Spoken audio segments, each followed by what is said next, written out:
신명기 8장 14절부터 보겠습니다. 신명기 8장 14절 제가 읽을게요. 14절에서 18절까지 읽을게요. 그러니까 왜 우리가 그 초막절을 지켜야 되는가, 하나님의 절기를 왜 지켜야 되는가에 대해서 이렇게 나와 있어요. 네 마음이 교만하여 내 하나님 여호와를 잊어버릴까 염려하노라. 왜 잃어버릴까? 여호와는 너를 애굽 땅 종되었던 집에서 이끌어내시고 너를 인도하여 그 광대하고 위험한 광야 곧 불뱀과 정갈이 있고 물이 없는 간조한 땅을 지나게 하셨으며 또 너를 위하여 단단한 반석에서 물을 내셨으며 네 조상들이 알지 못하던 만나를 광야에서 내게 먹이셨나니 이는 다 너를 낮추시며 너를 시험하사 마침내 내게 복을 주려 하심이었느니라. 결국엔 뭐예요? 복을 주려 하시기 위함이었어요. 그 복은 이제 우리들이 생각하는 그냥 뭐 물질적인 뭐 인간적인 이런 복이 아니라 하나님께서 원하시는 복인 거죠. 자, 그러나 네가 마음에 이르기를 내 능력과 내 손의 힘으로 내가 이 재물을 얻었다 말할 것이라. 내 하나님 여호와를 기억하라. 그가 내게 재물 얻을 능력을 주셨음이라. 이같이 하심은 네 조상들에게 맹세하신 언약을 오늘과 같이 이루려 하심이라. 이렇게 되어 있습니다. 왜 하필 여러 가지 절기가 있는데 왜 장막절, 초막절이 이 말씀하고 이어지는가? 왜 그러냐면요. 첫 번째는 우리 6월절, 그 6월절이 이제 바로 6월절 끝나고 나자마자 안식구 첫날이 초실절이에요. 초실절은 어떤 거를 추수한 거죠? 초실절 첫 번째 프루트인데 first fruit, 첫 번째 첫 열매를 내는 날이에요. 그날은 어떤 걸 추수했죠? 맥주, 보리. 그 다음부터 해서 오순절까지 매일매일 50일 동안 해요. 그 다음에 이제 여름 곡식, 그때부터 이제 밀이 되는 거예요. 그 다음에 가을을 지나고 가을의 모든 과일, 뭐 포도나 올리브나 뭐 이런 여러 가지 그 다른 곡식들을 전부 다 추수를 하게 돼요. 그때가 이제 그 초실절인 거예요. 그래서 초실절에는 가장 풍성해요. 그러니까 1년의 모든 소출, 그러니까 거의 전 재산을 다 벌 수 있는, 내가 얼마를, 그러니까 농경사회에서는 내가 얼마를 벌었구나라고 전부 다 볼 수 있는 날이 이제 그 초막절인 거죠. 장막절인 거예요. 그 전에는 전부 다 이제 보리고개처럼 보리, 그 다음 밀 이 정도였는데 이번에는 모든 게. 그렇기 때문에 지금 신명기 8장에서 나오는 거가 잃어버릴까 하노라. 왜? 마음이 교만해져요. 사람이 언제 마음이 교만해져요? 재물을 얻을 능력, 내 손에 뭐가 많을 때 교만해진다는 거예요. 이건 성경에서 나와 있는 거예요. 지금 8장 17절 이렇게 나와 있어요. 네가 네 마음에 이르기를 내 능력과 내 손의 힘으로 내가 이 재물을 얻었다 말할 것이라.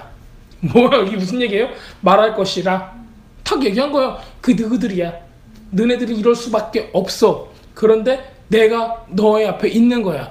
이 절기를 너한테 주는 거는 계속 리마인더라는 거지. 넘어지지 말라고, 교만해지지 말라고. 근데 가만히 있으면 어떻게 된다는 거예요? 교만해진다는 거예요. 잃어버린다는 거예요. 그게 인간의, 육을 가진 인간의, 혼적인 인간의 속성이라는 거예요. 그러니까 주님께서는 아시는 거죠. 우리가 계속 주님을 리마인드하지 못하면은, 주님을 계속 생각하지 못하면은, 우리가 매번 반복적으로 생각하지 못하고 주님을 계속 경험하지 않으면 어떻게 되는 거예요? 잃어버린다는 거예요. 한마디로 우리가 계속 은혜 받지 못하면, 성령으로 충만해지지 못하면은, 우리가 비전을 계속 리마인드하지 않으면은 삶의 방향을 잃어버려요.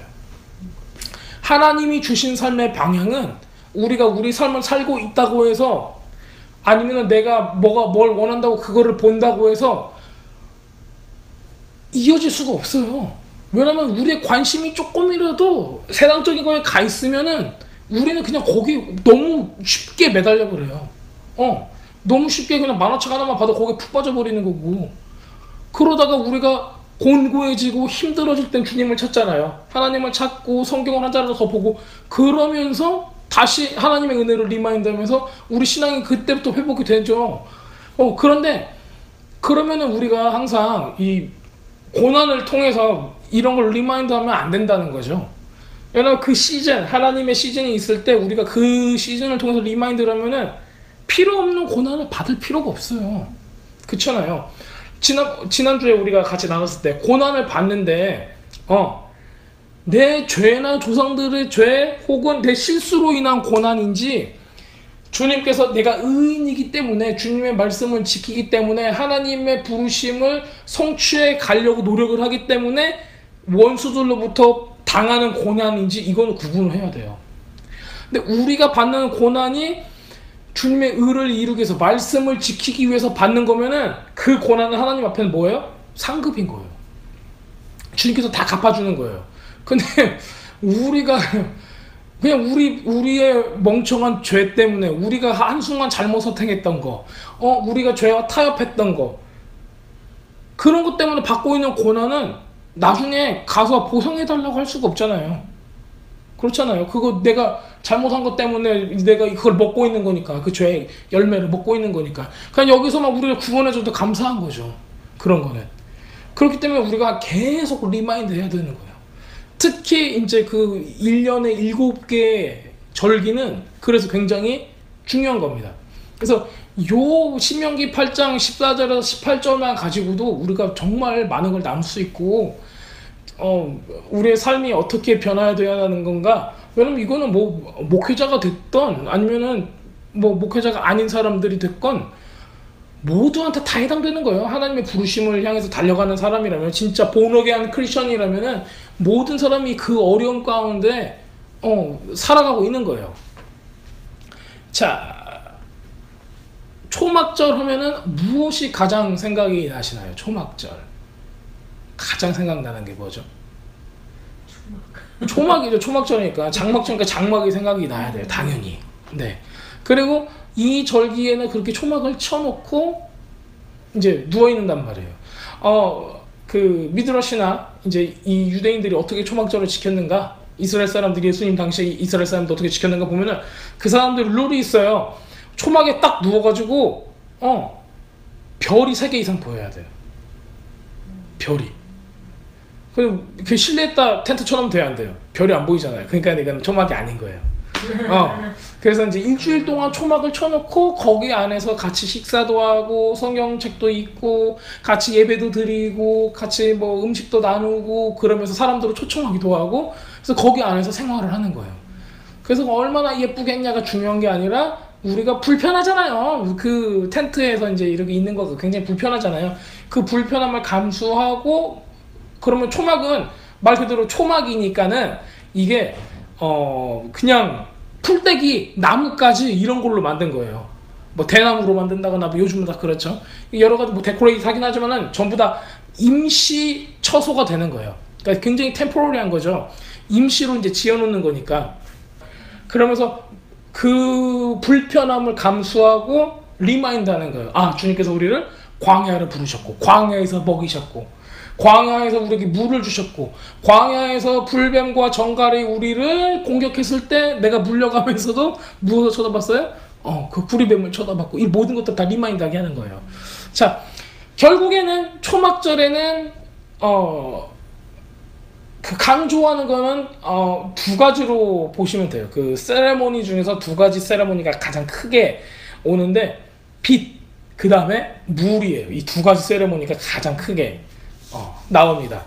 그리고 드비림, 드바르 말하다, 광야에서 말하다, 베디바르라고 지난번에 민수기에 대해서 이제 말씀드릴 때 나왔었는데, 이제 말씀, 광야에서 주는 하나님의 진리의 말씀들을 리마인드하기 위한 거가 바로 이 초막절인 겁니다. 자, 그리고 아까 이제 물에 대해서 얘기했는데, 물은 히브리 말로 뭐예요? 마임이에요.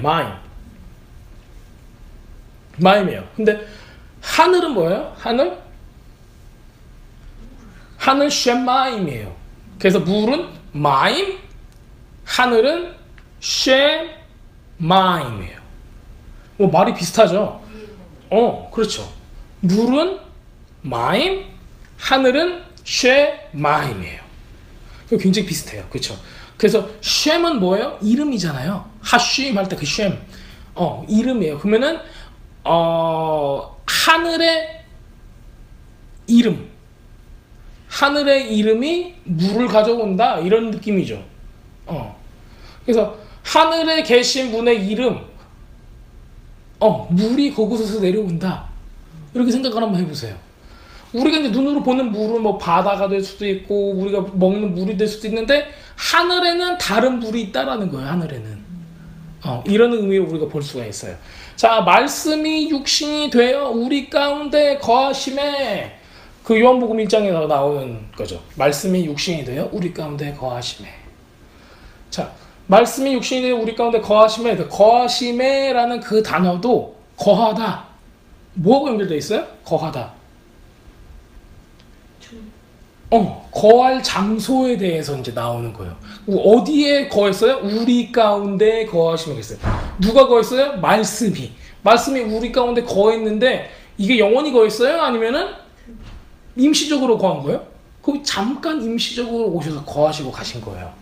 그렇기 때문에 이것 또한 장막절에 우리 예수님께서 말씀께서 우리한테 오셔서 임시적으로 거하셨다라는 이런 그림들을 그려지게 해주시는 거예요.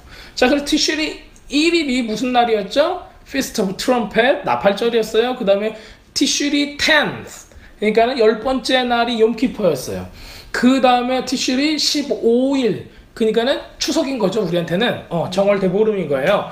보름달 이때부터 해서 7일간 21일까지 스콧이에요. 바로 초막절인 거죠. 스콧. 자, 그래서 스콧은 무슨 날이냐면 보름달이 뜨는 날부터예요. 보름달.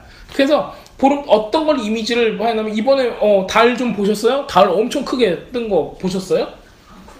안 컸어요? 나한테 그냥 커 보였는데? 에브리데이 다 예쁘거든요.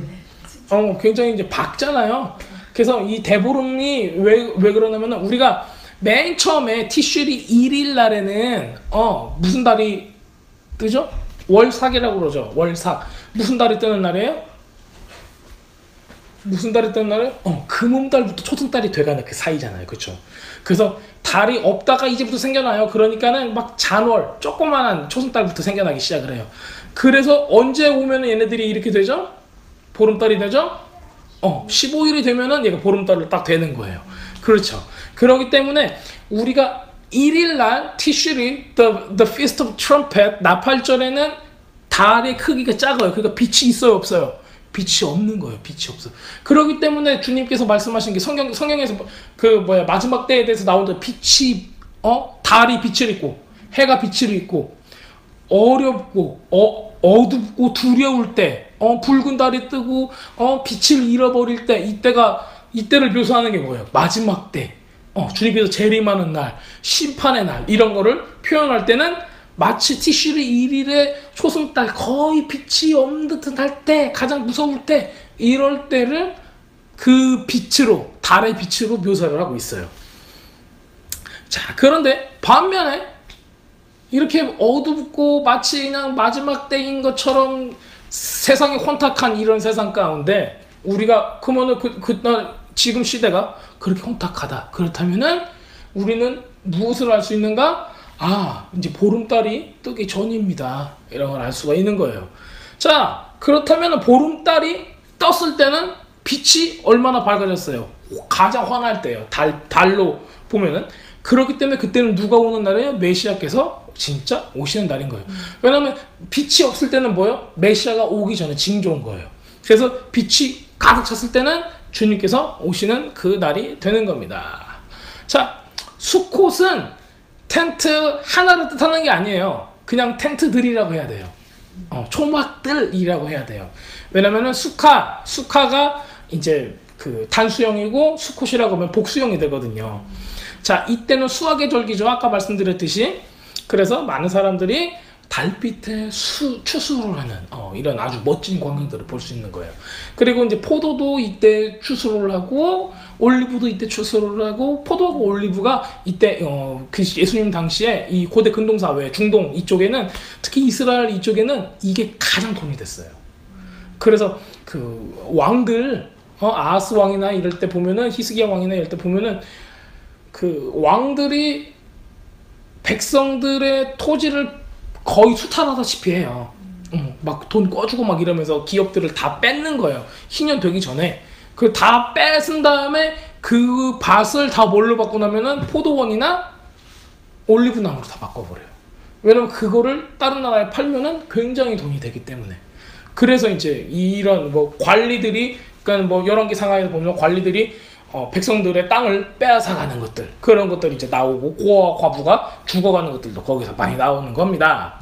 수컷이다라고 얘기를 하면은 평상시에 이런 절기말로 평상시에 얘기를 하면은 그냥 우리 집 옆에다가 개집을 한 집 지었다 그러면 그걸 뭐라고요? 수컷이라고 그래요.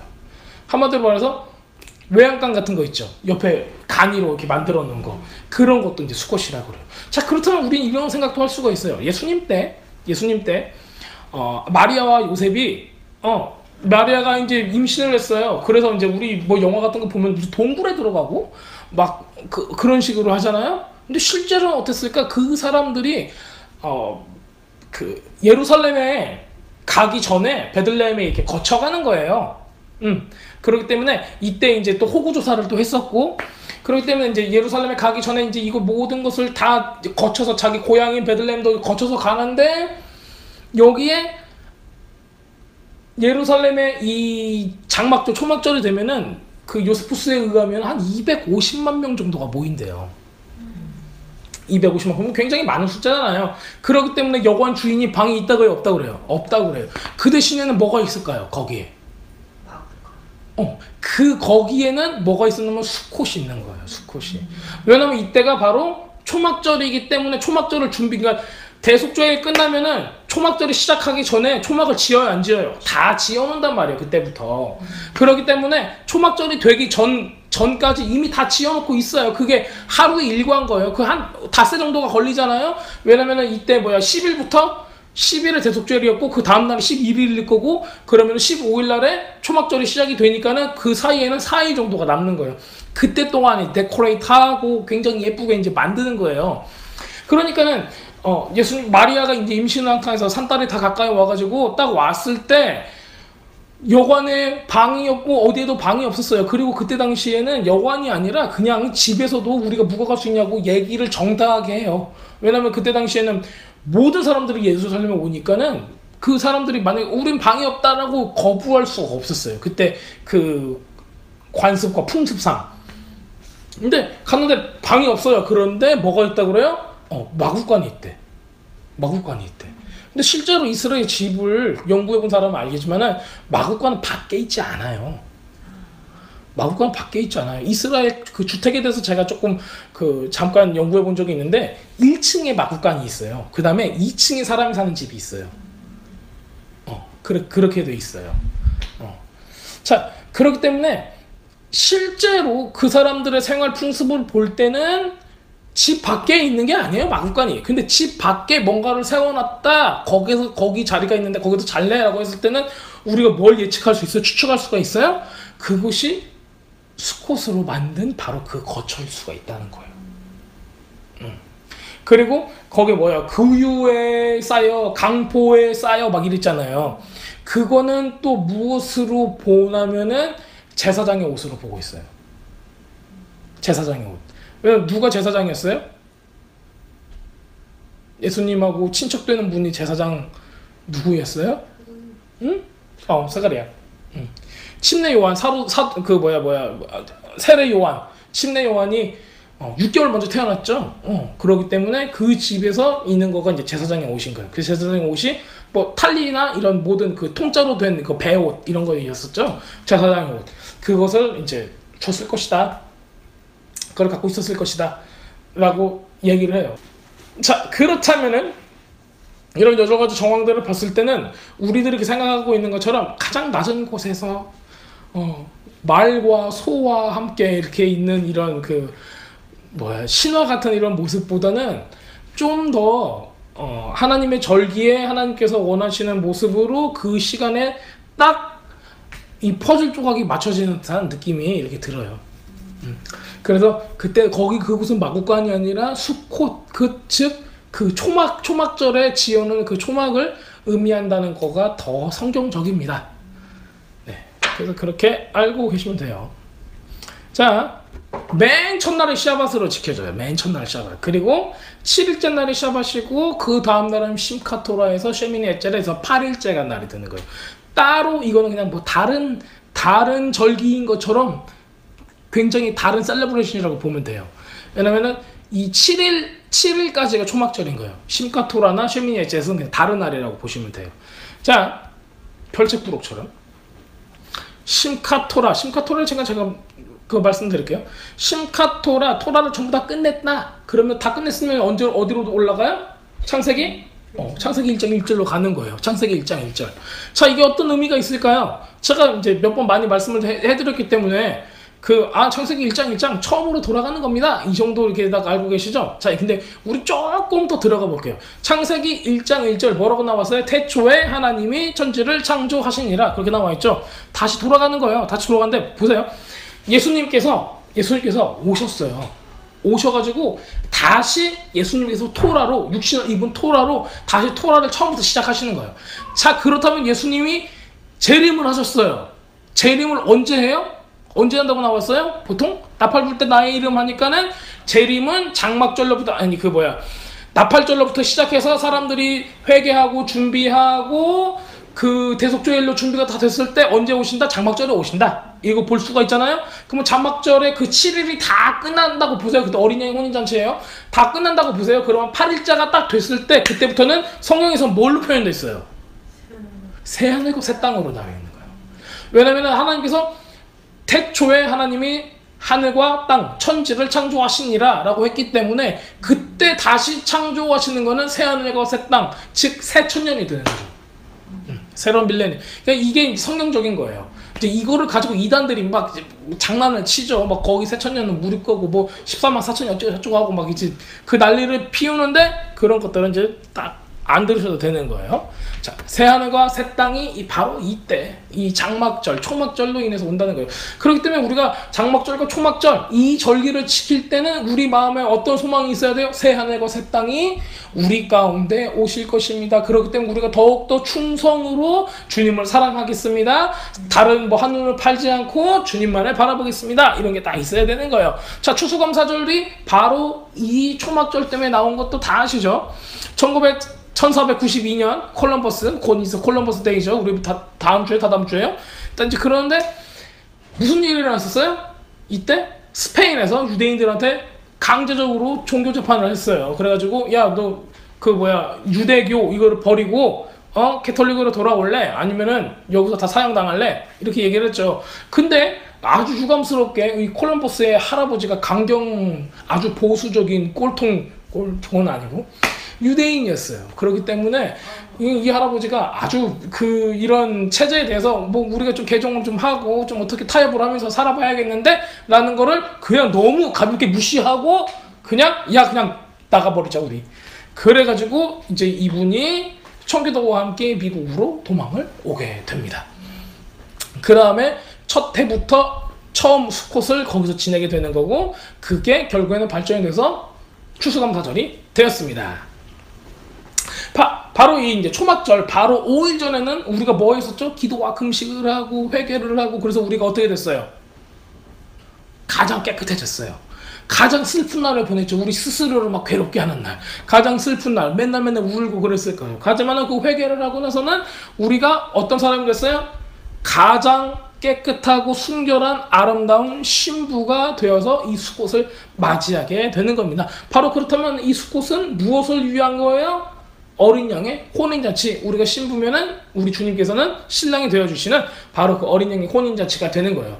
그렇기 때문에 우리가 이 절기를 좀 더 의미심장하게 아주 좀 더 이렇게 의미 있게 지내려면은 이 회개를 하면서 만약에 우리가 이 죄, 내가 아직도 품고 있는 이 죄, 우리가 어떤 약한 부분, 이런 부분이 아직도 내 안에 있다면은 주님께서 만약에 이 장막절에 오신다면은 내가 주님의 신부로 그 어린 양의 혼인 잔치에 들어갈 수 있을까?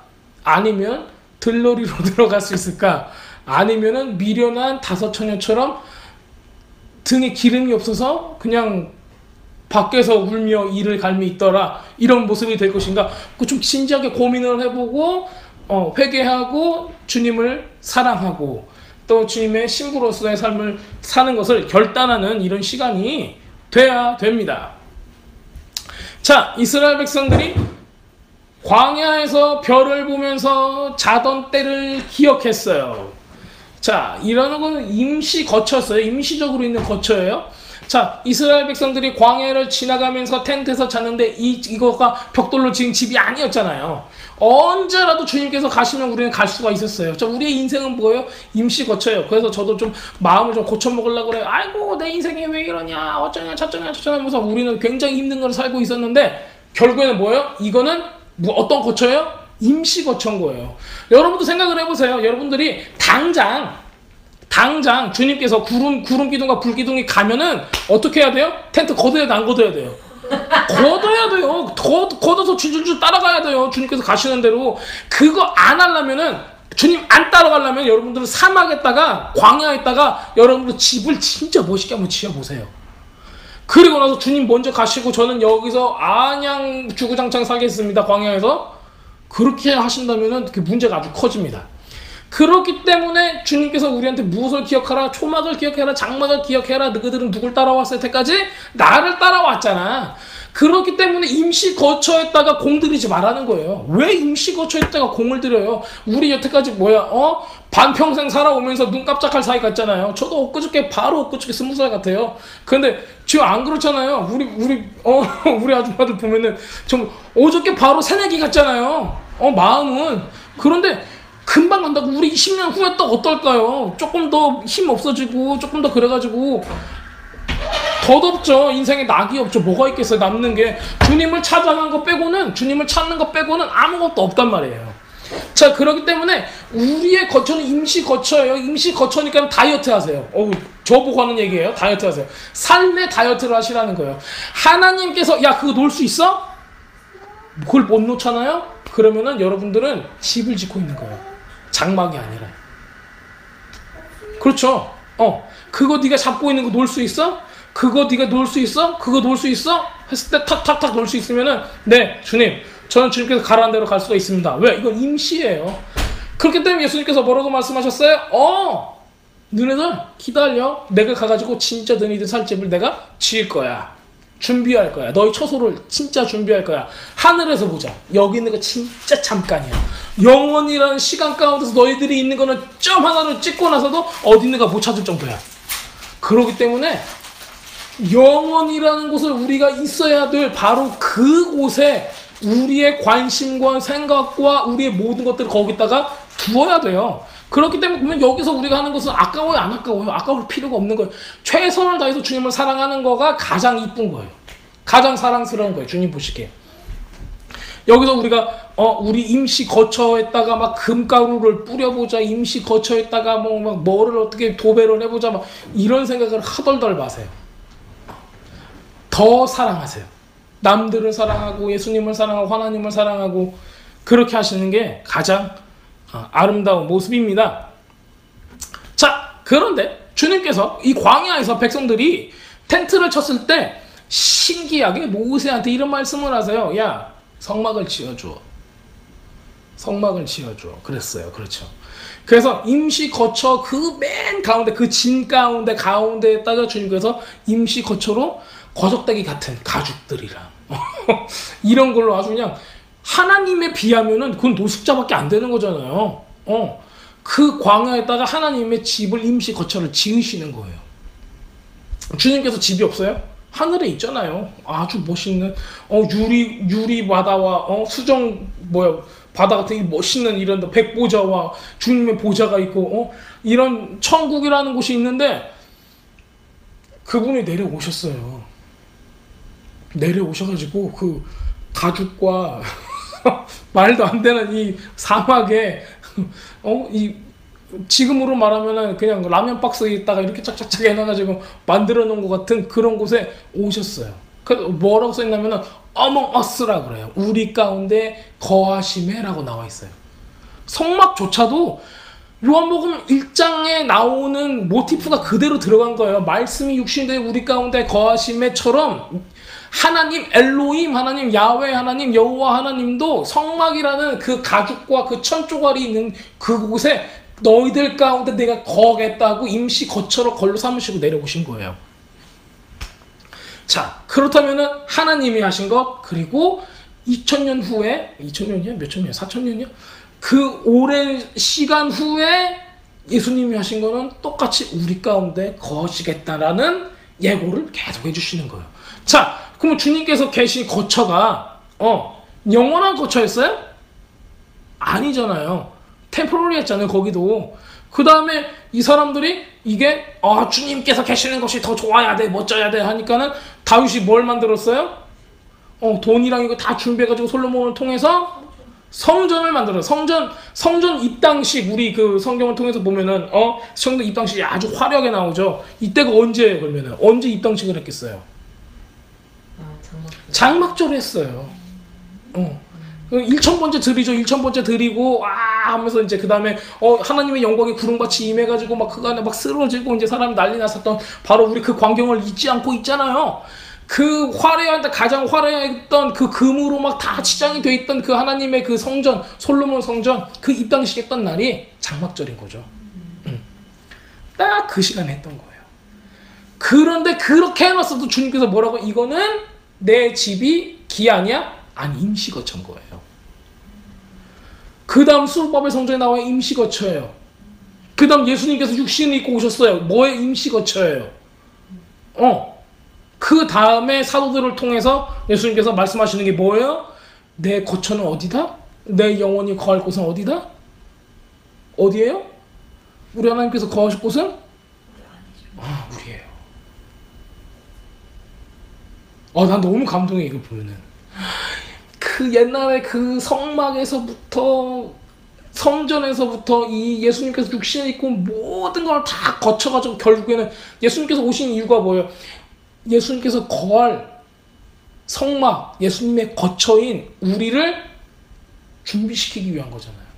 예수님께서 죽어야지 우리가 주님의 성소로 사용을 받을 수가 있는 거예요.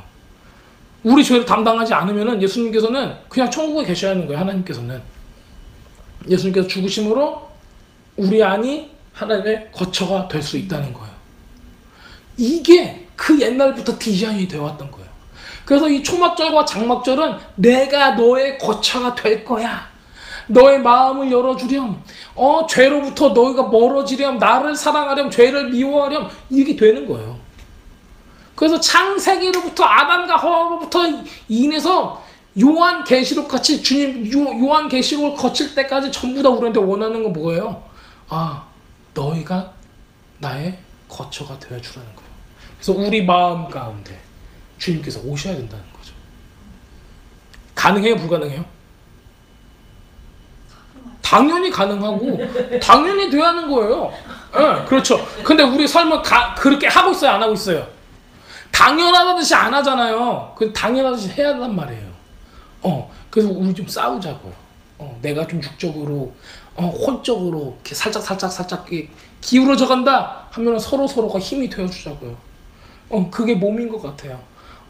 요즘에 제가 너무 육적이에요. 그러면은, 가서 엉덩이라도 빡 때려주죠. 그래서 정신 차리라고.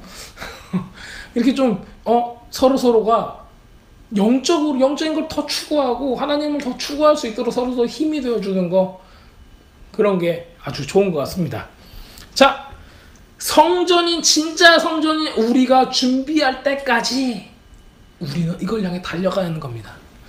그래서 우리 초막절과 이 장막절은 우리가 진짜 하나님의 성전으로 준비되도록 우리에게 뭘 줘요? 강력한 모티베이션을 주는 거예요. 자, 우리가 바로 진짜 성소입니다. 예수님께서 살아계신 성소로서 이 땅 가운데 오셨어요. 육신이 돼서 우리 가운데 거하셨어요. 그 거하심에 우리 가운데 말씀의 육신이 되어 우리 가운데 거하심에, 그러면 예수님께서 육신을 입고 우리 가운데 거하셨잖아요. 그때 당시에 예수님의 거처는 그러면 누구였어요? 우리라고 했던 사람들이었어요. 근데 그것도 임시였단 말이죠. 왜? 죄가 있었으니까. 죄상을 받지 못했으니까 그때 당시에도. 예수님께서 가시면서 너희들한테 뭘 줬어요? 보혜사 성령님을 주시고 우리로 하여금 진짜 주님의 거처가 될 수 있도록 우리를 준비시킬 수 있게, 준비할 수 있게끔 도와주셨습니다. 자, 이게 되게 재밌어요. 그 초막절은 몇 번째 절기예요? 우리 처음 절기가 가장 뭐죠? 니산월 14일에 있었던 파스오버, 6월절이었어요. 6월절하고 언리브드 브레드, 그게 뭐지 한국말로? 무교절. 그 다음에 이것이 끝난 바로 안식 후천날은 초실절. 그 다음에 49일 후에는 오순절, 그 다음에는 나팔절이 왔어요, 티실이. 그 다음에는 대속죄일이 왔어요. 그 다음에 몇 번째예요? 초막절이. 7번째 장막절, 초막절.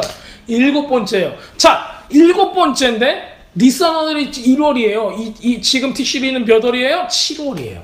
7번째 절기에 7번째 달에 며칠이에요? 며칠 셀러브레이션해요? 7일 동안 하는 거예요. 그러면 계속 7의 반복이 되는 거예요. 계속 7의 반복인 거예요. 그러면 이걸 일부러 그렇게 디자인해놨다는 거예요. 자, 아담으로부터 천년왕국까지가 이게 바로 그 계보예요. 아담으로부터 천년왕국까지. 왜냐면 예수님께서 오셔가지고 새 하늘과 새 땅, 새 천년이 되기 전까지가 바로 이 7번째 절기의 7달의 7일 동안이라는 그 시간적인 어떤 뭐라고 그러지? 이 시간적인 거가 그 안에 들어가 있는 겁니다. 그 후에는 뭐예요? 새 하늘과 새 땅, 새 천년. 하나님의 나라, 하나님의 왕국이 오는 겁니다. 이것을 셀러브레이션 하는 게 뭐예요? 쉐미니에째는 8일째 모이는 절기, 하나님의 성회를 뜻하고 있는 거예요. 자, 용키푸 때 우리는 깨끗한 주님의 신부로 준비가 되었어요. 그래서 우리는 신랑을 맞은 준비를 합니다. 신랑이 맞은 준비를 하는 초막절에는 황소를 몇 마리 드렸다고 아까 제가 말씀드렸죠? 70마리를 드렸어요. 70마리. 7마리도 아니에요. 70마리. 그러면 왜 예루살렘 오는 사람의 숫자가 막 250만 명, 200만 명 이렇기 때문에 소를 많이 잡아야 돼요. 그러겠죠. 하나님이 엄청 배고프시겠어요? 70마리나 달라고 하시고? 그렇지 않아요. 이건 뭐 가나안 귀신도 아니고 주님께서는 황소 같은 거 먹지도 않으세요. 그렇잖아요. 네. 하나님께서 막 엄청나게 배고프신 게 아니죠. 무엇을 상징하겠어요? 창세기 10장에 나오는 70개의 나라, 그 사람들이 그때 당시에는 70개국이 온 열방이라고 생각했었어요. 그렇기 때문에 소 한 마리당 한 나라를 위해서 기도하고 축복하고 온 세상의 나라가 회복되고 그들이 다 구원받고 주님께 회개하고 돌아오는 역사가 일어날 것이다 라는 거가 이 안에 들어가 있었습니다. 이 사람들은 우리는 선택받은 선민이고 우리만 하나님께 구원받았고 라고 얘기를 했어도 하나님은 어떻게 시켰어요? 온 열방을 구원시킬 것을 계속 말씀을 하셨던 거예요. 그래서 이사야서를 보고 다른 선지서에서도 보면은 주님께서 이스라엘 백성뿐만이 아니라 열방을 구원시키기 위한 계획들을 계속 세우고 있었다는 것을 계속 보여주고 있습니다. 6월절로 시작해서 1년의 이게 그러니까 농사에 의해서 되는 거기 때문에 절기의 이제 마지막 때에 있는 바로 초막절이에요. 그리고 이 초막절을 보면 농사적으로도 맨 마지막이지만은 구속사적으로도 맨 마지막이에요. 왜냐면 예수님의 재림이 나타나니까. 그러니까는 완성을 짓는 거가 이 마지막 때에 대한 완성, 이것을 상징하는 걸로 초막절이 등장합니다. 자, 그래서 우리 스가랴 선지자 보면은 14장 몇 장이야? 스가랴 14장 이쪽에 보면은 굉장히 많은 종말론적인 부분들이 굉장히 많이 나타나는데 특별히 그 구절에는 장막절에 대한 구절이 굉장히 많이 나와 있어요. 스가랴서는 열방이 심판을 받을 것이요, 그 중에 남은 자들이 구원을 받은 자들이 초막절을 지키려 예루살렘에 올라올 것이다 라는 그 환상을 봤기 때문에 그걸 노래를 하고 있습니다. 이게 바로 구속사적으로 맨 마지막에 말세 때 주님께서 행하실 일들에 대해서 나타나고 있어요. 예루살렘에 치러왔던 열국 중에 남은 자가 해마다 올라와서 만군의 여호와께 숭배하여 경배하여 초막절을 지킬 것이다. 천하 만국 중에 그 왕 만군의 여호와께 숭배하러 예루살렘에 올라오지 아니하는 자에게는 뭐를 내리지 아니하리니 비를 내리지 아니하리니, 만일 애굽 족속이 올라오지 아니할 때는 창이람이 있지 아니하리니. 애굽 족속은 대명사적으로 열방을 뜻해요. 안 믿는 사람, 젠탈, 이방 나라를 뜻하는 거예요. 여호와께서 초막절을 지키려 올라오지 아니하는 열국 사람을 치시는 재앙을 그에게 내리실 것이라. 최고의 심판을 얘기하는 거죠. 자, 애굽 사람이나 열국 사람이나 초막절을 지키러 올라오지 아니한 자는 받을 벌이 이러하니라. 자, 그렇다면은 비가 여기서 나왔어요. 아까 예루살렘에 올라오지 아니한 자에게 비를 내리지 아니하리니, 이때 당시에 비는 뭐예요? 이른비를 뜻하고 있어요. 이른비. 왜냐면 이때 있는 비가 있어야지 우리가 패스오버 때, 6월절 때 그 첫 열매 맥주, 보리를 추수할 때 이 이른비가 있어야지 한번 추수가 되는 거예요. 그렇죠. 이 서클이니까. 그렇기 때문에 이름비는 또 뭘 의미하겠어요? 성령을 의미해요. 그러니까는 장막절을 지키지 아니하는 이방인들은 주님께서 뭘 안 준다? 비를 안 준다. 성령을 주지 않겠다는 거예요. 그렇기 때문에 초막절이 굉장히 우리한테 부담을 느낄 정도로 아주 잘 지켜야 되는, 그 의미를 잘 생각해야 되고 그걸 잘 리마인드해야 되는 날입니다. 자, 그날에 말 방울에까지 여호와께 성결이라 기록될 것이다. 말 방울. 자, 여호와 전에 모든 솥이 제단 앞에 주발과 다름없을 것이니 예루살렘과 유다 모든 솥이 만군의 여호와의 성물이 될 것인즉 제사 드리는 자가 와서 이 솥을 취하여 그 가운데 고기를 삶으리라. 그날에는 만군의 여호와의 전에 가나안 사람이 다시 있지 아니하리라. 이렇게 나와 있어요. 유다에 있는 모든 사람의 집에 있는 솥이 여호와께 성물이 된댔어요. 왜 그럴까요? 무슨 뜻일까요? 열방의 모든 사람들이 주님 앞에 지금 다 초막절을 지키기 위해서, 초막절을 지킨다는 건 뭘 의미해요? 어린 양의 혼인잔치를 지키기 위해서. 그런 무슨 얘기냐면은 온 열방이 주님의 신부가 되어서 신부로서 지금 혼인잔치에 다 초청을 받아서 가고 있는 거예요. 온 열방이 나도 주님의 신부입니다 하고 가는 거예요. 갔더니 뭘 해야 돼요? 초막절이니까는 주님 앞에 제사를 지내야 돼요. 그렇잖아요. 근데 고기를 어떻게 해야 돼요? 고기를 후사에 삶아야 된단 말이에요. 근데 성전이 너무 좁은 거야. 열방이 거기 다 들어가기에는. 성전이 좁으니까 예루살렘에 있는 모든 집에다가 여호와께 성결이라는 도장을 딱 찍어주면서 너네들도 바로 뭐다? 제사장이라는 얘기예요. 그래서 이 모든 사람들이 전부 다 주님 앞에 제사를 지낼 수 있는 제사장 나라가, 제사장들이 다 되어서 모든 열방이 어떻게 되는 거예요? 주님 앞에 초막절에 제사를 드릴 수 있는 그런 광경을 지금 누가 본 거예요? 스가랴가 본 거예요. 마지막에 온 열방이 돌아올 것을 이분이 보신 거예요. 보았고 이렇게 됐다는 거. 온 열방이 주님 앞에 신부로 지금 나서겠다라는 걸 본 거죠. 얼마나 감격적이고 벅차요. 지금 우리의 삶은 어때요? 온 세계가 다 음란해졌고, 온 세계가 다 돈만 밝히고, 온 세계가 완전 미쳐 돌아가고 있는 것 같은데 하나님의 사랑을 바라보면 뭐예요? 이거가 어두움이라면은 보름달이 뜰 날이 지금 온다는 거야. 그렇기 때문에 준비하고 기다리고 그거에 쓰임 받을 수 있도록 계속 준비하라는 거예요. 자, 우리 믿음을 잃지 말고 희망을 잃지 말고 비전을 잃지 말아야 돼요. 언제까지 우리를 계속 이곳에 이렇게 두겠습니까? 주님, 우리로 하여금 더욱더 믿음에 강하게 해주시고, 주님으로 하여금 우리가 더 준비되게 해주시고, 주님의 비전을 바라보게 해주시고, 주님의 눈으로 세상을 바라보게 해주시옵소서. 맨날 우리는 이렇게 기도하면서 계속 준비를 해야 됩니다. 자, 초막절에는 이 구속사전 의미들이 굉장히 많이 들어가 있습니다. 아까 말씀드렸듯이 이 70마리의 황소도 온 열방을 구속하는 이런 모습들로 보이고 있죠. 그렇기 때문에 우리는 이것들도 굉장히 잘 봐야 돼요. 그거 외에도 양은 14마리, 순양은 14마리, 그냥 양들은 98마리, 그 소재는 336, 전부 다 7의 배수로 나오는 거예요. 7일 동안 다 7의 배수로 나오는 거예요. 그래서 이 7이라는 숫자가 계속적으로 그 초막절에서 반복이 되고 있어요. 7이라는 숫자가 왜 반복이 돼요? 완전하다, 완전하다, 완전하다, 완전하다. 지금 우리가 생각하는 건 뭐예요? 하나님의 나라는 불완전해요. 불완전해요. 교회를 보세요. 뭐를 보세요? 나를 보세요. 나도 요즘에 딴짓을 하고 있어요. 나도 요즘에 다른 것만 하고 있어요. 그 말씀을 읽지 않고 있어요. 기도를 하고 있지 않아요. 나 같은 사람도 그러는데 주님께서 뭐라고 그래요? 아니야. 내가 만드는 초막절은 완전하고 완전하고 완전하고 또 완전하고 또 완전해. 우리 옛날에 이런 거 해본 적 있어요? 얼음땡 할 사람 여기 모여라 하잖아요. 그러면 와가지고 막 그냥 아무나 와서 다 잡고 하고 띵 하고 이제 게임을 시작하죠. 주님께서 지금 초청하시는 거예요. 어린 양의 혼인잔치 줄 사람 여기 붙어라. 주님께서 보여주는 거 뭐예요? 계속 7이라는 숫자로 이거 완벽해. 다 준비되었어. 너희들이 못 따라와도 이건 할 거야 안 할 거야? 하신다는 거예요. 이게 한 명의 선지자가 얘기한 거예요? 몇 천 년에 걸쳐서 몇 명, 이렇게 수도 없는 사람들이 이거를 해왔고, 이 의미를, 이 예식을 계속 해왔다는 거예요. 뭐를 계속 컨펌했다는 거예요. 우리가 그 영적인 의미를 알았으면 우리는 그걸 준비해야 되죠. 그렇죠. 그래서 이 절기는 구속사의 마지막이기 때문에, 완성 단계이기 때문에, 그래. 다른 거 굉장히 좋은 의미들이 있어요. 하지만 완성은 아니야. 완성이 아니라는 거는 뭘 의미해요? 우리에게 기회가 있어. 내가 조금 준비되는 단계 괜찮아 했는데 마지막 단계 이것은 뭐예요? 더 이상 우리가 딴짓할 겨를이 없어요.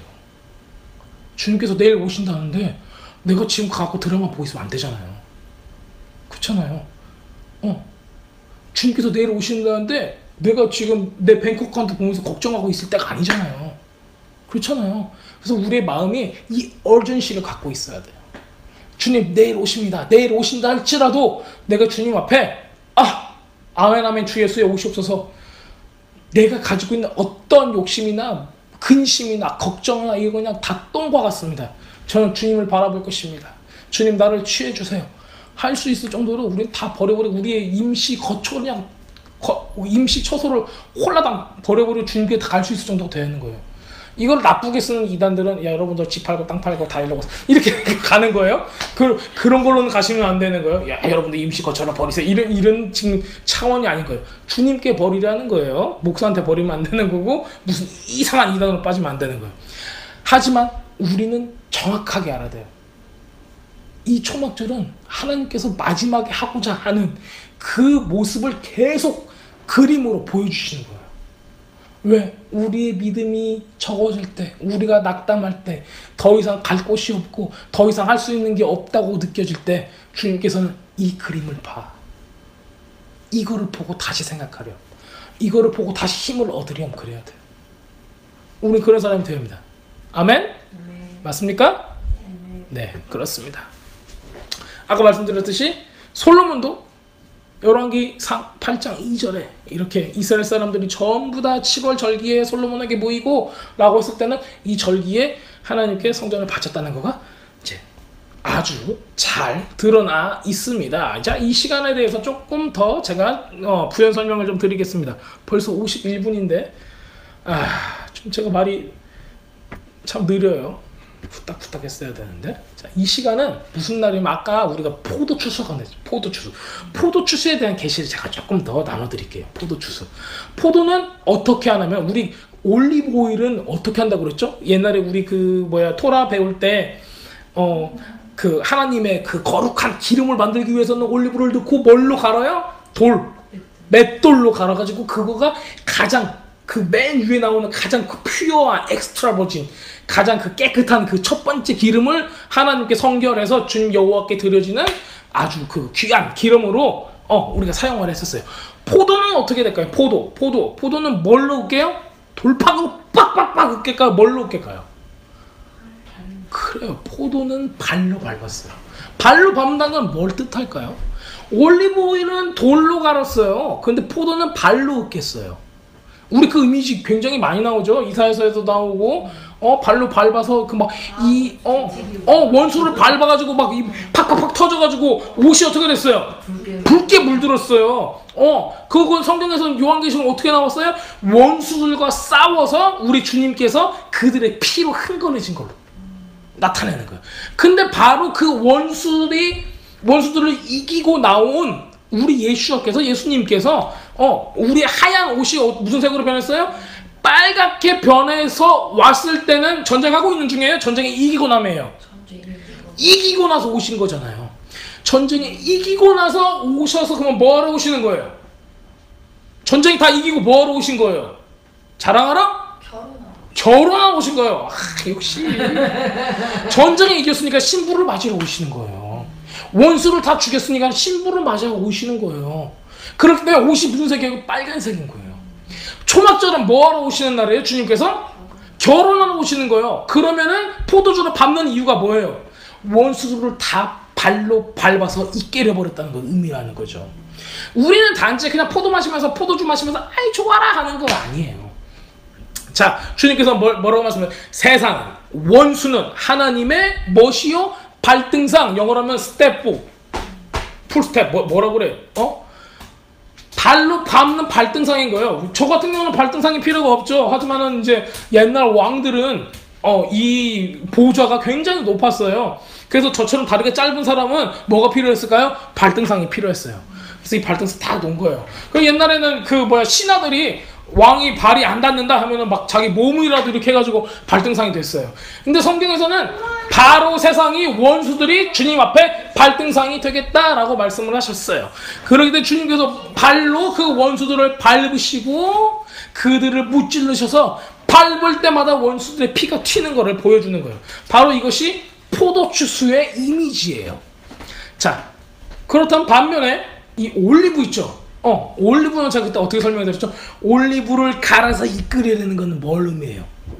우리들의 고난, 우리들의 그 어려운 가운데서 주님을 향한 이 마음, 가장 퓨어하고, 가장 값지고, 가장 그 깨끗한, 그게 기름이 돼서 그 기름 부음에서 나온다고 그랬잖아요.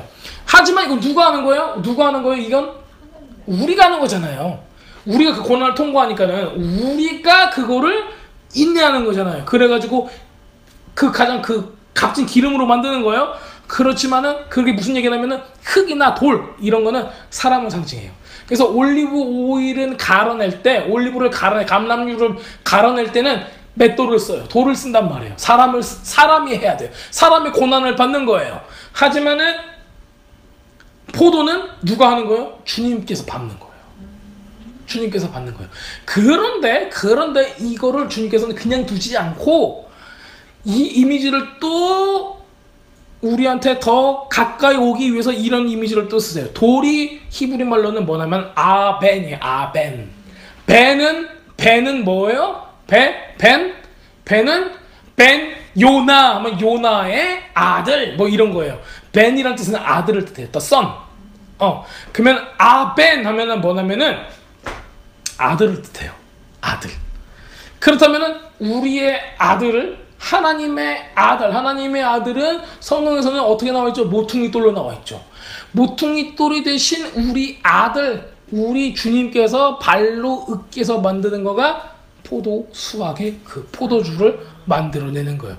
그래가지고 하나님의 진노가 끝나 우리의 왕께서 우리의 예수와께서 발로 싹 밟아가지고 하나님의 진노가 끝나요. 그러면은 무슨 일이 일어나요? 축제가 바로 시작이 되는 거예요. 그래서 포도주를 만든과 동시에 이게 시작이 되는 거죠. 그러니까 이게 레디가 돼야 되는 거예요. 자, 임시처소는 아주 간소하죠. 왜냐면 나무 떼기로 이렇게 만들고 지푸라기 이렇게 쫙 하고 갖고 있는 거 가지고 딱 하는 거니까. 자, 결혼식은 이스라엘 사람들이 결혼식은 어디 밑에서 이루어져요? 장막. 그 히브리 말로는 후파라 그래. 후파. 생긴 거는 그냥 이게 우리 큰 탈리처럼 생겼어요. 자, 바로 그곳은 뭐냐면은 수콧이에요. 수콧. 그럼 수콧도 그렇고 후파도 그렇고 결국엔 같은 이미지인데 성경에서는 어떤 이미지로 나왔죠? 우리가 어디서 결혼해요? 어떤 이미지예요? 그 어린양의 혼인잔치가 하는 그 후파, 우리가 그 밑으로 들어가요. 누구 밑으로 들어가는 거예요? 하나님의 처소, 은밀한 처소, 피난처, 숨을 곳, 강한 성루, 우리 그렇게 표현하고 있는 거예요. 바로 그것은 승리의 깃발. 왜냐하면 우리 왕께서 승리를 하셨고 그 깃발이 휘둘리는 그 밑으로 우리가 들어간다는 것을 의미하고 있는 겁니다. 자, 제가 이제 이게 절기라고 하니까 시즌에 대해서 얘기를 안 할 수가 없어요. 시즌, 모아딤, 절기라는 거예요. 시즌, 우리는 이제 그 개정 개혁에서는 계절, 이런 식으로 나와 있어요. 자, 그렇지만은 이거는 실제로 히브리 말로는 모아딤이에요. 모아딤이라는 거는 복수예요. 모아딤, 절기들, 시즌들이에요. 그렇기 때문에 한두 개가 아니잖아요. 지금 우리가 얘기하는 가장 큰 절기만 해도 7개고 이거를 좀 세분적으로 나누면은 몇 개 더 있고 막 이래요. 부림절도 있고 수전절도 있고 슈미네 제렛도 있고 심카토라도 있고 여러 가지가 있는데 가장 크게는 7개로 우리가 나눠준단 말이에요. 이거가 바로 모아딤인데 모아딤은 그 단어 안에 갖고 있는 게 리허설이라는 거 있다고 그랬죠. 그림자예요. 그림자. 실제로 본방이 아니고 녹화 방송처럼 밑에 그 연습까지 할 수 있는 거예요. 네. 그리고 이게 또 어떤 의미가 갖고 있는 appointed time이 있어요. appointed time. 약속된 시간인 거예요. 이 절기는 누구하고 약속한 거예요? 하나님하고 약속한 거예요. 자, 제 생일이에요. 제가 우리 사랑하는 마눌님을 그리고 우리 집사님을 우리 청년님을 다 초청을 했어요. 초청을 해가지고 야 오늘 생일 파티를 한번 우리 그하게 해봅시다. 고기 뷔페하러 갈까? 뭘 하러 갈까? 그래서 굉장히 좋은 계획을 가지고 막 모든 것을 돈도 많이 쓰고 뭐 또 더 준비해갖고 딱 왔어요. 이 사람들이 안 오네? 어떻게 해야 돼? 초청을 했는데 안 와. 바빠요. 오늘은 좀 기분이 그래요. 전화도 안 받아 또. 어떻게 해요? 어떻게 해야 돼요? 이거 온다고 약속을 해놨는데 당일날 돼서 이러는 거야. 어떻게 해야 돼요? 그러고서 전화를 했더니 뭐라고 하는 줄 알아요? 오늘 바쁘니까 우리 내일 모레 합시다. 그러는 거예요? 그러면은 기분이 좋을까요? 안 좋겠죠. 그런데 이게 저한테면은 목사님은 그럼 참아도 되지 뭐 그렇게 할 수 있어요? 그래요. 저도 참을 수 있어요. 근데 하나님한테 한번 해보세요. 하나님께서 바로 이 날을 내가 너희들하고 약속할 거야. 이 날에 내가 이 계시를 줄 거고 이 날에 그 은혜를 줄 거고 이 날에 너희가 그 장막절에 그 은혜들 성령의 그 기름 부음과 그 생수의 강과 세상의 빛으로 너희들 설 수 있는 그 능력들을 내가 다 주려고 다 생일 선물에 그 뭐라 그래 우리 다 선물 버건 하나씩 애들 주려고 다 준비해놨잖아요. 모든 걸 다 준비를 해놨는데 우리가 뭐라 그래요? 내일 모레 하죠. 오늘 바쁜데 그러고 있는 거예요. 그렇다면 이 모아딤이라는 뜻은 어포인트 타임, 약속된 거예요. 누구하고 약속했어요? 하나님하고 약속했어요. 그게 절개예요. 근데 우리는 일방적으로 여태까지 뭐 했어요? 쌩 깠어요. 속된 말로. 모르는 척 했어요. 몰라서 그런 것도 있죠. 그거를 몰라야 된다고 강요하는 사람들도 있고. 성경에는 그렇게 말하고 있지 않아요. 언제까지 지키라? 영원히 지키라고 나와 있어요. 내 아들이 왔으면 그만 지키라라고 안 돼 있잖아요. 영원히 지키라고 그랬어요. 영원히 지키라고 했을 때는 우리 주님께서 그거를 완성하면은 진짜 모습이 나온다는 거예요.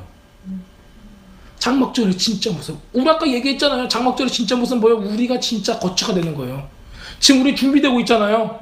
성령으로 준비되고 있고 하나님 나라의 그 거처가 되기 위해서 준비되고 있는데 이게 마지막 때가 다 돼서 주님께서 우리를 데리고 하늘나라로 올라가시면 우리가 바로 그 거처가 되는 거예요. 제가 지난번 말씀드렸죠? 모퉁이 돌로 인해서 천국의 기초석이 되는 게 다 누구예요? 우리라는 거예요. 그럼 주님께서 너희들 처소를 내가 준비하러 갔어. 그거 무슨 말씀이에요? 너희들이 여기서 다 준비해가지고 하늘로 올라오면 너희들이 알아서 처소가 되라 얘기해요. 우리가 바로 기초석이니까. 우리들이 바로 주님께서 거할 처소가 되는 거니까. 자, 초대받은 사람이 자기 맘대로 이 어포인티드 타임, 약속된 시간을 맘대로 조정하거나 취소하거나 하면 안 되는 겁니다. 하나님께서 절기를 만들어 놓으시거든 우리가 누릴 수 있도록 우리를 초대해 준 거예요. 우리는 그럼 감사해야죠. 근데 하나님께서는 우리의 모든 환경과 이 처지를 알고 있기 때문에 계속 참으시잖아요. 자, 근데 우리가 알면서도 안 하면 어떻게 되는 거예요? 그건 참 가슴이 아픈 일입니다. 레위기 23장 40절에 이 장막절을 지키는 이런 모습들에 대해서 나와 있어요. 그리고 근데 그 나와 있는 것 중에 이 네 가지 그 수양 버드까지 하고 그 다음에 에트록 하고 또 한 가지는 그래서 그 네 가지 이 풀들하고 이 열매들을 가지고 이렇게 사방으로 흔들면서 기도하게 하시는 거예요. 7일 동안 매일 해요. 사방에. 근데 이게 이제 이 식물들이 네 가지 식물이고 이 식물들은 이스라엘 사방에서 모을 수 있는 거예요. 사방이라는 건 동서남북을 말하는 거예요.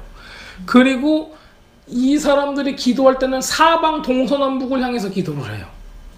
그래서 동서남북을 향해 흔들고 할 때는 예수님 당시의 사람들, 1세기 때 사람들은 모든 사람들이 성전에서 요러고 흔드는 거예요. 사방을. 요러고 흔들면서 기도를 하는 거예요.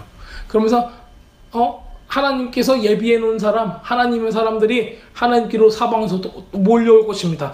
돌아올 것입니다. 하고 기도를 했다는 거예요. 그때 당시에는 이 사람들이 어떻게 생각했었냐면 열방에 흩어진 북이스라엘 혹은 남유다에 포로되었던 사람들, 포로기에 때 여기저기 잡혀갔던 사람들이 예루살렘으로 돌아올 것입니다 라고 얘기를 했을 거예요. 지금도 이스라엘 사람들은 이렇게 생각할 거예요. 고토 귀환 사역이라고 해가지고 그 여기저기 지금 다 있는 이스라엘 백성이 돌아올 것입니다라고 생각할 거예요. 저는 근데 그거 플러스 열방이 주님 앞에 돌아올 것이다. 왜냐면 이 사람들의 사방 동서남북이라는 거는 모든 영역을 뜻하는 거였어요. 온 세상을 뜻하는 거였어요. 온 영역, 온 세상, 온 열방을. 그래서 굉장히 중요한 개념입니다. 이 사람들은 알건 알지 못하건 기도했던 모든 내용들은 이 네 가지는 각 사람들의 모습들을 뜻하고 있어요. 그렇다면은 한 가지를 조금 더 얘기를 하고 싶은 게 침례 요한, 그 예수님께서 아까 제가 언제 태어났다고 하셨죠? 그 초막절, 장막절 태어났다고 했어요. 이거를 누가 물어보더라고요, 저한테. 아니, 예수님께서 크리스마스 10월 25일에 태어나지 않았다는 건 내가 어렴풋이 알겠습니다. 그거가 말이 안 된다는 거가. 그런데 장막절에 태어났다는 증거는 있나요? 이렇게 물어볼 수가 있어요. 그렇잖아요. 예수님께서 장막절에 태어났으면 장막절에 태어났다는 증거. 그럼 우리가 그때 당시에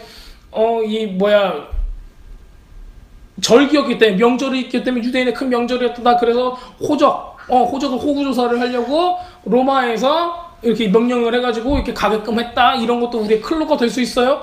근데 예루살렘으로 가는 거는 6월절하고 초막절하고 오순절.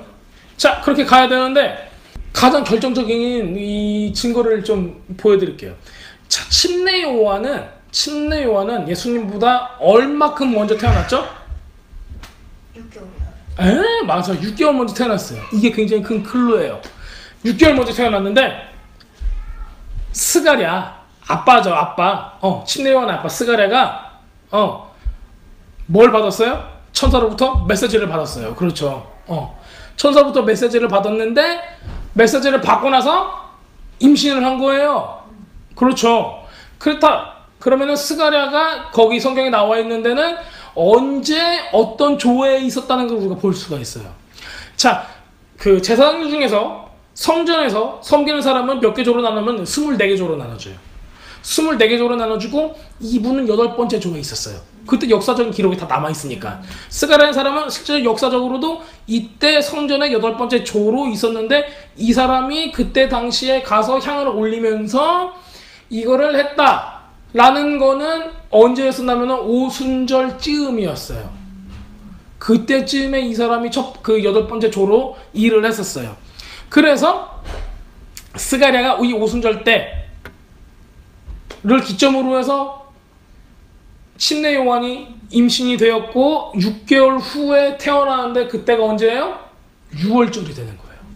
6월절. 거의 9개월, 10개월 이전 되면 이렇게 앞으로 뿅 가면 돌아오면은 6월절이 되는 거예요. 그쵸? 임신 해보신 분은 다 알죠? 저는 안 해봐서 잘 모르겠어요. 자, 그래서 6월절이 되는데 침례 요한은 6월절에 태어났어요. 6월절에 태어났어요. 그 다음에 그거보다 6개월을 플러스 해보세요. 그럼 언제예요? 장막절이 되는 거예요. 그렇죠. 그 6개월 후에 예수님이 태어났으니까. 자, 재밌는 게 뭐냐면은 침례 요한이 6월절에 태어나고 예수님은 언제 돌아가셔요? 6월절에 죽으셔요. 굉장히 이 침례 요한과 예수님의 관계가 아주 이 절기에 맞춰떨어지게 돼 있어요. 예수님께서는 예수와 바로 구원, 예수님의 이름 자체가 salvation이 아니라 구원이잖아요. 이 날짜에만, 장막절에만 태어날 수밖에 없어요. 다 이때가 이제 고향에 간 이유도 절기라서 절기를 지키기 위해서 고향으로 가는 거고. 그리고 또 재밌는 게 뭐냐면은 수컷 지나고 나서는 이스라엘 사람들은 양을 데리고 밖으로 안 나가요. 우리 얘기 들어보면은 천사들이 한밤중에 목자들, 양틈에 자던 목자들 노래하잖아요. 양틈에 가서 이제 그 나신 소식을 전했다. 그래서 영광 막 하잖아요. 근데 실제로 이스라엘 목자들은 10월 이후에, 그러니까 수콧 이후에는 밖에 안 나가요. 왜냐면은 밖에 나갈 필요가 없는 게 풀이 있어요, 없어요? 없어요. 건기니까. 양은 풀 먹이러 나가는 거지. 풀이 없는데 밖에 나가서 떨면서 잘 필요가 없잖아요. 다 그 농부의 집에 다 들어보내지. 그럴 거 아니에요? 그렇기 때문에 수콧 이후로는 양은 밖에 안 나가요. 풀 먹인다고 밖에서 야영할 필요가 없는 거예요. 그렇기 때문에 성경에 나와 있는 걸 보면 수콧 전이라는 거예요. 그러니까 수컷 때 정도밖에 안 되는 거예요. 수컷 이후로는 너무 추워져서 나가지도 않고 풀도 없는 거예요. 그래서 우리는 이제 이런 그 사람들의 풍습을 보았을 때도 이거는 당연히 겨울이 아니다라는 것을 알 수가 있습니다. 자, 이제 내일 이 물하고 빛을 이렇게 설명하기 전에 제가 이제 지난번에도 시편 113편에서 118편까지 이렇게 읽어야 한다고 했었죠. 그래서 이제 가장 그 클라이막스에 있는 거가 시편 118편이에요. 시편 118편. 그리고 그 성경의 맨 가장 가운데 부분이 어디냐면은 시편 118편 8절이에요. 시편 118편 8절. 거기 이제 내용은 그거예요. 하나님께 피하라 이런 뜻이에요. 그러면 뭐가 있다? 구원이 있으리라. 그건 뭐예요? 예수예요. 하나님께 피하는 데가 어디예요? 아까 제가 말씀드렸죠. 피한다. 어디에 피해요? 임시, 처소, 거초, 처소, 후파, 수콧 그 안에 그늘 아래를 피한다 했잖아요. 그럼 그게 뭘 의미하는 거예요? 수콧을 의미하는 거예요. 그러면 주님께서 뭘 주신다? 구원을 주신다. 구원이 뭐예요? 예수아예요. 히브리 말로 예수아. 그렇다면은 천이 아니지. 118편 맨 가운데는 너희들이 수콧으로 가고, 즉 그 초막 안에 들어가면은 누굴 주겠다? 예수아를 주겠다. 구원을 주겠다라는 거예요. 그 말이 여기 딱 있는 거예요. 근데 이스라엘 사람들은 예수아라는 예수아 메시아를 인정하지 않았기 때문에 이거를 다 모르고 지나갔어요. 근데 이거 찾은 사람들 있잖아요. 지금 이런 거 다 유대인들이에요. 거듭난 유대인들이 이런 거 다 찾는 거예요. 제가 이제 리서치 해보잖아요. 유대인 출신의 학자들하고 비유대인 출신의 학자들은 성경을 보는 관점 자체가 달라요. 아예 달라요. 무슨 막 어디 뭐 컬트 막 이런 거 갔다 와가지고 가나안에 있는 거 갖다가 막 집어넣고 막 헷갈려 버리고 막 이러는데 유대인들은 달라요 좀. 그런 부분들이 있습니다. 그렇기 때문에 이것도 굉장히 큰 컨퍼메이션이에요. 확증이에요. 말씀 안에 수콧이 무엇인가, 장막이 무엇인가, 초막이 무엇인가, 그로 인해서 주님께서 어떻게 오셨는가, 이 모든 것들이 예고편처럼 트레일러처럼 탁탁탁 나와 있는 겁니다. 자, 그리고 뭐 거기 시편 계속 읽어보면은 그 118편 14절에 보면은 여호와는 나의 구원이 있으셨더라 그래요. 무슨 얘기예요? 여호와는 나의 구원이 뭐예요? 예수아잖아요. 여호와는 나의 예수아가 되셨도다 이렇게 나오는 거예요. 15절에도 계속 또 구원에 대해서 나와요. 예수가 모든 환난들을 막 다 이야기하고 27절에 가면 빛에 대한 얘기가 나와요. 그래서 이 수콧에서는 결국에는 빛을 그리고 물을 구하는 기도입니다. 그런 축제예요. 그래서 이제 내일 우리가 나누는 거는 빛 그리고 이 물 이거에 대해서 나눌 겁니다. 그리고 이제 아까 우리가 나눴던 그 스가랴 14장 16절에서 19절 이런 걸 한번 쭉 읽어보시면은 초막절에 비를 주시는 거 아까 이제 처음 비 내린다 이런 그 비에 대한 모티브가 거기 잘 나와 있어요.